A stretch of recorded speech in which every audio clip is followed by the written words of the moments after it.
So how do you feel about our vice president rejecting all the salaries and go back to research role?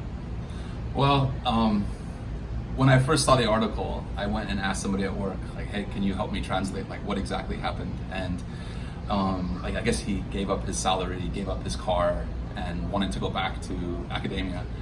And I was surprised because, like, you don't hear politicians doing this. But then my reaction after surprise was like, isn't that how everybody should be? Like, isn't that how it should be for everyone? Mm-hmm. Yeah. Are you saying the politician in the U.S., they're not doing so right now? Oh my God.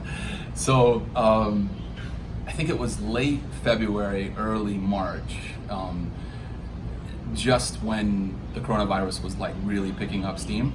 The politicians held a press conference saying that, no, it's all good, we got this, we're gonna inject more money into the stock market, things are gonna be fine, don't worry, we have a big stimulus bill coming through.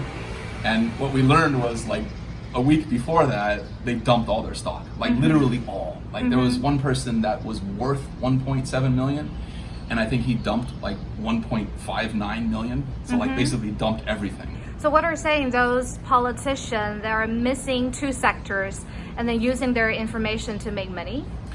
There's literally a law in Congress that gives these congressmen the ability to do that, to use inside information to make money. Right? Like there's a law. Now, like even beyond the law, I think that most of these politicians nowadays are doing this, and it's just like it's so far like removed from the idea of public service and the idea of doing what's right for the public. So, you know, when your politician went from helping to combat the coronavirus to going back into academia and said, hey, I'm going to do more research, it's like there's something so cool about that. It's like that's the way it should be. Ah, I see. Yeah. So in American culture, I constantly heard the term called revolving door. Yes. What does that mean? So the idea of a revolving door is people write regulation.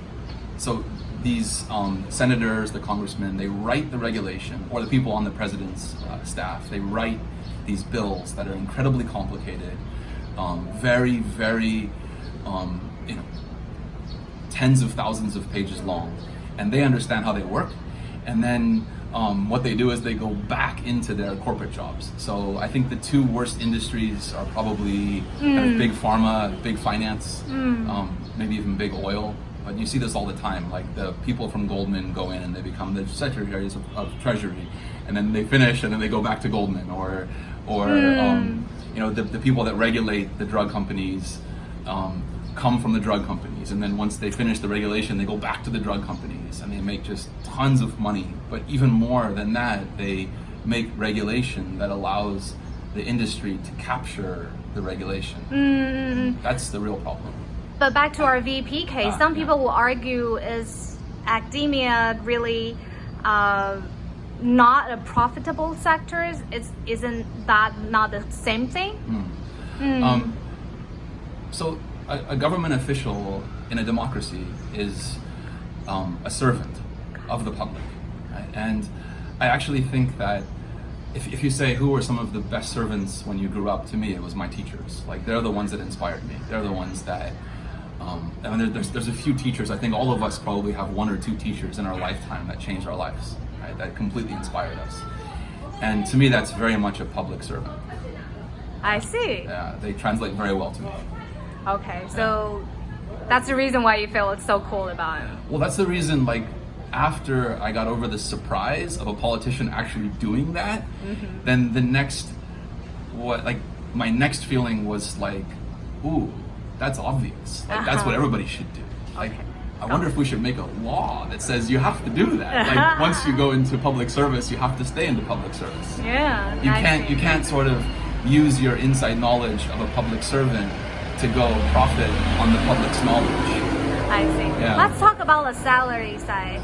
Do you know, can you draw a comparison for us about the public servant salary? For example, president, vice president, compared to the US president and vice president? Sure. So, I mean, the whole purpose of the salary is really to make it to where the public servant feels that they actually are paid for. Like their livelihood is paid for by the public. So that's why there's a salary. I mean, it's people now make enough money. You could say, hey, I don't want a salary at all. Right? But the fact that there is a salary, why is the salary there? I think that's the original reason for this. Is you want some sense of duty, some sense of obligation. Right. So I looked at the numbers, and it seems like they're roughly double in the U.S. what they are here, which to me seems probably about right. It's in most cities, it's twice as expensive in the U.S. as it is in Taiwan. Yeah. And you think it makes sense, right? I think it's reasonable. Like the U.S. president makes around $400,000 U.S. Now they get it forever, which I'm not sure that's reasonable. The vice president makes about half that. So again, like those seem to map quite closely to Taiwan vice president, Taiwan president. It feels like somebody that was going to put themselves in that level of servant, like that level of pressure, that level of stress, you'd want them to have a comfortable salary, not like, okay, they're going to get filthy rich, you know, but definitely not like they have to worry, okay, how can they put food on the table for their family? So it feels right.